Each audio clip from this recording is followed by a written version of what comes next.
सुधा और राकेश के 3 बेटे थे। शादी के बाद तीनों माँ बाप से दूर रहते और सिर्फ त्योहारों में आते। माँ जी, पिताजी, अगली बार आप लोग हमारे घर आइएगा।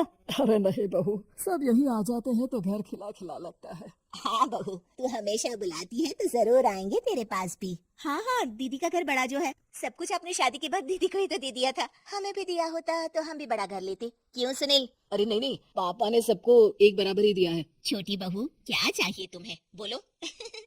वो आपके सोने की चेन वाली घड़ी है ना, वो अगर आप मुझे।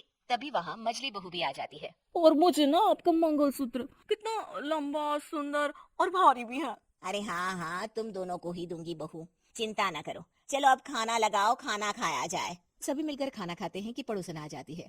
अरे सुधा बहन, थोड़ी चीनी तो देना, घर में शक्कर नहीं है और मेहमान सर पर बैठे हैं। अरे छोटी बहू, चाची को शक्कर तो दे दो।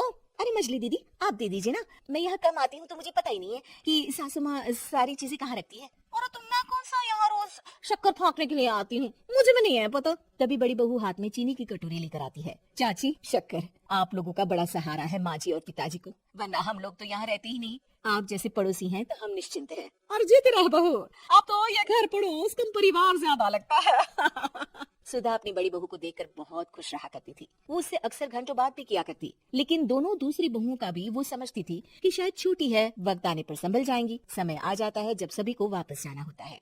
माँ जी, हम लोगों की फ्लाइट पहले है, हमें इजाजत दें। वो सास के गले लगकर चली जाती है। थोड़ी देर बाद छोटी बहू कहती है, माँ जी, मैं ना ये सोफे के कवर और चादरें ले जा रही हूँ, यहाँ तो ऐसी ही पड़ी रहेंगी। हाँ हाँ बहू, ले जा। और कुछ चाहिए तो बोल। और तो चाहिए बहुत कुछ, पर चलिए कोई बात नहीं, अगली बार ले जाऊंगी मैं। ऐसे ही मंजली बहू भी घर का बहुत सारा सामान ले जाती है। सभी के जाने के बाद सुधा राकेश से कहती है, घर कितना सूना लग रहा है ना। हाँ, और खाली भी। तुम्हारी दोनों बहुएं सब बटोर गई। अरे ठीक है ना, हम दोनों ही तो हैं, कितना सामान लगेगा। फिर उन लोगों की नई गृहस्थी, इतना मत सोचा करें। समय बीतता है। ऐसे ही हर साल त्योहारों में सुधा और राकेश के बच्चों की बहू आते और जाते वक्त ढेर सारा सामान पैक कर कर ले जाती। लेकिन कुछ ही सालों में सुधा का देहांत हो जाता है। पिताजी, आप यहाँ अकेले क्या करेंगे? हम लोगों के साथ चलिए। अरे नहीं नहीं बहू, इस घर में सुधा की यादें हैं, मैं उसे नहीं छोड़ सकता हूँ। अब तुम लोगों की माँ नहीं रही। देख लो, वैसे तो मैंने उसके जीते जी सब कुछ दे दिया है, लेकिन कुछ उसका पर्सनल कीमती सामान था जो ये है, ले लो। सामान में होती है एक घड़ी और एक मंगलसूत्र। माँ जी ने कहा था कि वो ये घड़ी मुझे देंगी। हाँ हाँ, पिताजी, माँ ने सबके सामने ये घड़ी सरिता को देने के लिए कहा था। उठा लो सरिता माँ की घड़ी। अब क्या था, छोटी बहू फट से घड़ी उठा लेती है। और पिताजी, ये मंगलसूत्र तो माँ ने मुझे ही देने को कहा था, याद है ना? वो सभी की ओर इशारा करती है। तू भी ले ले ये हार बेटा, कोई बात नहीं। मंजली फटाक से हार उठा लेती है। ससुर बड़ी बहू की तरफ देखते हैं। तुझे क्या दूं बेटा? पिताजी, माँ ने एक चीज मेरे लिए भी रखी है। सभी के कान खड़े हो जाते हैं कि आखिर सास ने क्या रखा होगा बड़ी के लिए। अरे माँ जी तो दीदी से प्यार भी ज्यादा ही करती थी, हमेशा उनसे बात किया करती। जरूर कोई बड़ी और अपनी प्रिय चीज दी होगी दीदी को। और देख लेते हैं ना, वरना तो हम भी बराबर का बंटवारा करेंगे।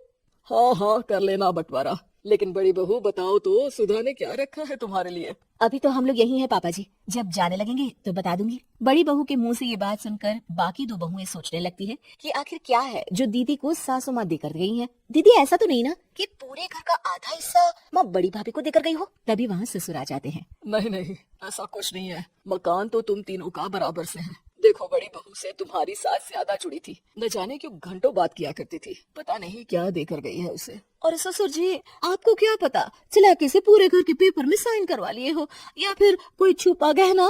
आखिर मकान पूरा तो आपने सासू माँ के नाम ही कर रखा था ना।